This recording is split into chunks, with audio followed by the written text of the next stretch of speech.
एक कहता था 75 पार, दूसरा कहता था जमुना पार। इलेक्शन का नतीजा आते ही दोनों बन गए पक्के यार और हरियाणा बना दी भ्रष्ट सरकार। जो हरियाणा 2014 से पहले प्रति व्यक्ति आय में देश में नंबर 1 था, प्रति व्यक्ति निवेश में कांग्रेस की सरकार उद्धव साहब के नेतृत्व में 10 साल सरकार रही, 4 से 14 तक हम प्रति व्यक्ति आय में नंबर 1 थे, प्रति व्यक्ति निवेश में नंबर 1 थे, कृषि उत्पादकता में हम नंबर 1 थे, गरीब कल्याण की योजनाओं में, चाहे 100 गज के प्लॉट की योजना हो, चाहे मकान की योजना हो, चाहे पीने के पानी टंकी टूटी की योजना हो, चाहे स्कूल के अंदर वजीफे की वो योजना हो, चाहे देश में सर्वाधिक बुढ़ापा पेंशन की बात हो, देश में नंबर 1 हरियाणा माना जाता था। खेल खिलाड़ियों के मान सम्मान में हरियाणा देश में सबसे आगे हरियाणा गिनती होती थी। 10 साल आपसी भाईचारे में हरियाणा का मिसाल दिया जाता था। ना 10 साल में कहीं भाईचारे पे को खरोच आई, ना 10 साल किसी वर्ग को धरने पे बैठना पड़ा, चाहे किसान हो, चाहे नौजवान हो, चाहे व्यापारी हो, चाहे कर्मचारी हो, किसी को सरकार के खिलाफ धरने पे बैठने की जरूरत नहीं पड़ी। और सरकार ने 10 साल तक कहीं लाठीचार्ज, गोली की तो दूर की बात है, पुलिस मुक्ति आर्मी की गोलियों की तो दूर की बात है, कहीं लाठीचार्ज भी 10 साल करने की आवश्यकता नहीं पड़ी। शांति, अमन चैन, शांति खुशहाली से प्रदेश आगे बढ़ा। प्रदेश में एक बात होती थी तो विकास की बात होती थी।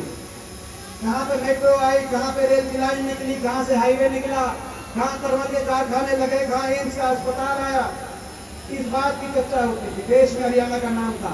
वायदा आया अच्छे दिन आएंगे, महंगाई कम कराएंगे, विकास को और बढ़ाएंगे, लोगों ने मौका दिया और चंडीगढ़ में खट्टर सरकार बन गई।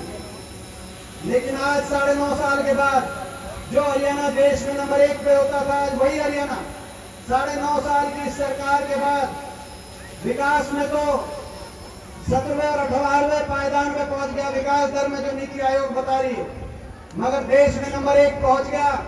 तो बेरोजगारी में आज देश में नंबर 1, दिल्ली के 3 तरफ बैठा हरियाणा। ना सरकारी नौकरी मिल पाई, एक के बाद एक घोटाले सरकारी नौकरियों में, एचपीएससी घोटाले, पेपर लीक घोटाले, एचएसएससी घोटाले। सरकारी नौकरी जो स्थायी थी उनको अस्थायी कर दिया गया। फौज की नौकरी में अग्निपथ ले आए, वो अस्थायी। हरियाणा सरकार की नौकरी में कौशल निगम ले आए, वो अस्थायी। सरकारी पद समाप्त कर दिए, या तो समाप्त कर दिए गए, अस्थायी हो गए। और फिर भी ले दे के कोई अगर लिस्ट आती है, इस सरकार का रिकॉर्ड है, उस लिस्ट में हरियाणा के नौजवानों से ज्यादा बाहर के नौजवानों को अवसर मिलता है। ऐसी स्थिति, ना सरकारी नौकरी मिल पाई, ना निजी क्षेत्र के अंदर जो हमारी सरकार थी, कहीं एसईजेड आ रहा था, एमईटी बन रहा था, तो रोहतक के अंदर आईएमटी बन रहा था, कहीं एशियन पेंट की बात थी, गुड़गांव के अंदर फुटवेयर पार्क बन रहा था, तो जावली खेदड़ के अंदर थर्मल के कारखाने आ रहे थे हजारों करोड़ की लागत से। इस सरकार में ना कोई इंडस्ट्री आई, ना कोई औद्योगिक क्षेत्र लगा, ना सरकारी नौकरी, ना प्राइवेट नौकरी। और धीरे धीरे हरियाणा का नौजवान आज देश में सबसे ज्यादा नंबर 1 पे बेरोजगारी, देश में सबसे ज्यादा महंगाई, हर घर का बजट बिगड़ गया।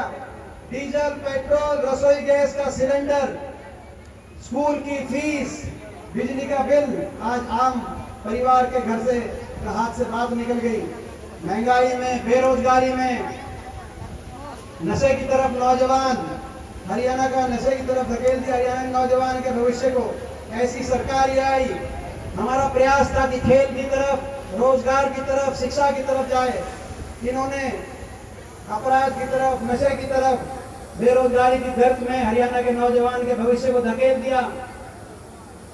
और भ्रष्टाचार में भी देश में नंबर 1। ऐसा भ्रष्टाचार जो खुल के भ्रष्टाचार के आधार पर कहीं समझौता हुआ है और सरकार बनी है, तो हरियाणा के अंदर सरकार बनी है। आपको याद होगा 2019 में लोग नहीं चाहते थे इस सरकार को दोबारा बनाना, इनको पूरी सीटें नहीं मिली, 40 पे 75 पार का नारा था, मगर 40 पे सुई रुकी बीजेपी की। मगर एक पार्टी, जेजेपी पार्टी, उसने समर्थन दिया और समर्थन देके कहा कि 5100 बुढ़ापा पेंशन पे समर्थन दे रहे हैं। आज उस बात को 4-4.5 साल हो गए। मैं पूछना चाहता हूं आपसे, वो 5100 पेंशन का वायदा सच्चा था कि झूठा था? 5100 पेंशन के आधार पर सरकार को समझौता नहीं हुआ। इनको समर्थन जेजेपी ने 5100 बुढ़ापा पेंशन पे नहीं दिया था। भ्रष्टाचार की छूट का समझौता था, भ्रष्टाचार की फाइलें दबाने का समझौता था, महकमे आपस में बांट के हरियाणा की जनता को लूटने का समझौता था। और ये हम क्या बताएं, कौन सा महकमा किसके पास आया, शराब किसके महकमा किसके पास गया, एक्साइज महकमा किसके पास गया, कौन किस महकमे से लूट रहा है, भ्रष्टाचार कर रहा है, सारी लिस्ट तो शायद हमारे पास भी ना हो। इनकी खुद की पार्टी के विधायक नारनौल से दादा गौतम, उनका बयान सुना होगा। जब महकमे बढ़ गए तो दादा गौतम का बयान आया, सरकार में बोला एक खोपर बढ़ गया, सरकार में बोला एक लाए जी में लग रहा है। आया था कि नहीं आया था?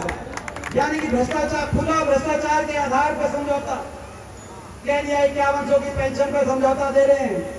इलेक्शन से पहले कुछ और थे, बाद में कुछ और बदल गए। इलेक्शन से पहले बीजेपी का नारा था 75 पार खट्टर साहब का, जेजेपी का नारा था दुष्यंत चौटाला का, बीजेपी को करो जमुना पार। था कि नहीं था? मैं पूछना चाहता हूं। राजनीति में नैतिकता होनी चाहिए, जो कहें उस स्टैंड पे रहना चाहिए। एक कहता था 75 पार, दूसरा कहता था जमुना पार। इलेक्शन का नतीजा आते ही दोनों बन गए पक्के यार, और हरियाणा बना दी भ्रष्ट सरकार। जनता कर रही है हाहाकार। इसीलिए हम बदलाव की लड़ाई लड़ रहे हैं, हरियाणा को विकास की पटरी पर लाने की लड़ाई लड़ रहे हैं, हरियाणा के नौजवान के उज्जवल भविष्य की लड़ाई लड़ रहे हैं।